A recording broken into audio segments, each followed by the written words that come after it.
morning, everybody. Happy fall. We have a great lineup today for our fall celebration. Literally, we have a great lineup. And we're going to have a rosemary pumpkin soup with leeks, sour cream, and sherry. That combination is just stunning. It's amazing. You'll be back for more than one bowl, I think. But the story of the day will be our duck. We'll do a roast duck with a cranberry apricot port wine glaze. The cranberries are organic. They were harvested in the dunes of Cape Cod. Thank you, Susan Stover. And we'll also have organic long grain brown rice. And with that, I'll put some toasted sesame as well as some orange zest for an incredible combination of flavors. It's going to be a good dinner. I've got a bread in the oven, which I'm baking. I'm going to turn part of that into toast so I can put on top of the rosemary pumpkin soup for a combination of textures and flavors. So let's start working on things. All right, it's time to prepare the duck. What you can do is trim off the excess skin. There's a few places for it. Often it's right at the neck region over here. Just take a small little paring knife and you can take that off. Now, what I'm going to do with this fat is not throw it away though. I'm going to put this at the bottom of my pan. Because I want that fat to melt. I'm going to use that for other recipes. You put it in a little container in your refrigerator. Duck fat is about the most wonderful type of fat that you can use for cooking compared to, say, olive oil or butter. It has flavor that is so amazing and multi-dimensional. So the next thing you want to do is poke several holes just below the skin surface. And this is going to release the fat to come out of the bird. The other side as well. When we're roasting it, you don't really want to pierce the meat, you just want to do the skin. And then that's going to help, once again, the fat to drain out, and it'll make it for a crispy skin and a healthier meal overall. And now what we want to do is put some pepper on the inside and outside. I'm just going to put some in the body cavity here and then kind of push it in eventually. I like pepper. Lots of fresh pepper. Now salt. Okay, the bread is ready. Let's put it on the beef deal. There we go. Look at that baby. Oh boy, nice and roasted. Alright, the bird is trussed, it's seasoned, and it's ready to be put in the pot. I'm going to put it in this great old pot here. This was at my parents' restaurant. This is an antique. I don't build them like this anymore. And I'll have it raised on a little piece over here that makes it so that it's not lying in the fat. I also put the giblets, the neck, the extra fat in the bottom too because I want, well, first of all, I'm going to do things with the giblets in another dish. You don't want to waste that, especially when it comes to the duck gizzards. And also the fat, I want, as I said before, as much fat as possible. I will use that for the recipes.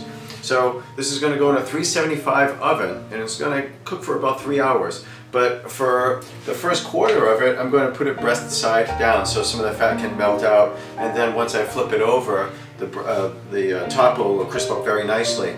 And also it'll give the bottom a chance to actually melt the fat in this direction that I have it here, as well as crisp up a little bit as well. So, okay, let's put that in the oven. Okay, the oven is nice and warmed up. 375. Put this in a simmer rack. Beautiful. Happy cooking. Alright, time to make the pumpkin soup. So we're doing it from scratch. I took the top off with a big knife over here. You want to take the seeds and scrape everything out. It's easy to, if you make a nice big hole like this, and then you can just scrape it out. And you can bake these seeds actually, they're amazing. The store-bought ones, they'll be put to shame. And you can put a little Lori seasoning and put them in the oven at 350 for about 20 minutes. You'll see the flavors that come out of that. So we'll scrape all this out and we're also going to peel it and we'll put it into about 1-inch cubes for the beginning of the recipe. Okay, so I've already cut the pumpkin up and I took the seeds out and I took the skin off. It's in the pot. It's awaiting the leek. So I've got 2 leeks over here. And we'll chop the ends off. We've got to get the sand out of these because they're notorious for collecting sand inside. So what you want to do is run the water and then you can run your knife through it one way, then the other way, and then just open it up. These look pretty clean. And we're only going to use the white part for this recipe actually because it'll color the soup to an undesirable color, kind of like a brown color. We want to keep it orange, like a pumpkin, not a stew brown. This one looks pretty clean too. So I'm going to cut it up to this point over here, dice it up and add it to the pumpkin and the water. We'll start the soup going right now. Okay, I took the green portion off over here. Once again, I don't want that in the orange soup because it's going to make it kind of a yucky brown. So we'll sliver these, chop this one a little bit more fine. These are going to disintegrate very nicely into the soup. We've got the pumpkin in this large 6-quart pan over here, and I will add the leek. There's the 2 leeks that we just chopped up. And now we'll add the water. I've got 4 cups of water here. Alright, it is time to start the glaze for the duck, and this one's going to be special because we'll have cranberries, we'll have apricots, and port wine. So what you want to do first though is you want to tame the cranberries because they're a little tart. So I have about 1 cup of water and I have 2 teaspoons of honey, and I'll add the cranberries.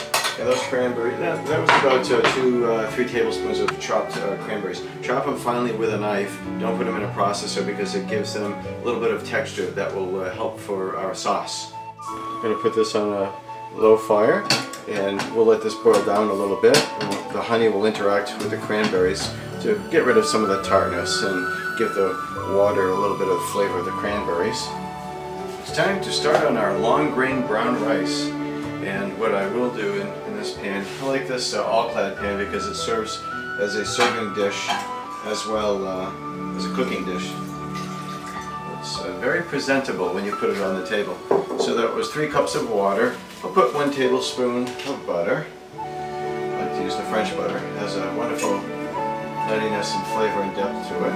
You can, this is optional, you don't have to add the butter, but it really misses out on some flavor and some mouthfeel and consistency.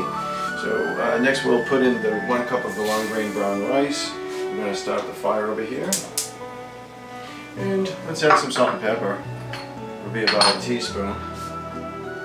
Rice needs a little help. Sea salt and fresh cracked pepper. This is to flavor. I have a couple of tablespoons of rosemary from my garden. Whew. This is so aromatic. Rosemary is amazing. It's one of the main ingredients, which is the preserves of the apricot. And I'm going to do about a cup of that. Add our zest of orange. I took the pumpkin and leek off of the stove because I wanted to blend it over here. 9 minutes to go. I already put 1 layer on and let it seep in. Okay. That looks good. And look at that, I added some sausage. Well folks, we have a real fall feast here tonight, and it looks good and it smells good. I can't wait to dig in. We started with a roast duck. It has a cranberry, apricot, port wine glaze. This pumpkin soup here has rosemary and leek and sour cream, and it also has some sweet sherry. We also have our rice. It's long grain brown rice, and I added a little bit of toasted sesame oil for some flavor. I also added some herbs, specifically thyme, and I also put some orange zest as well as a little bit of orange juice. I baked a French bread to go along. You have to have the French bread to go along with this, so of course I baked one. And I do have a Castillo de Tibas. It's 1975, which is probably older than most of you watching this. Everybody, happy Thanksgiving, and thank you for joining me, and happy eating. Take care.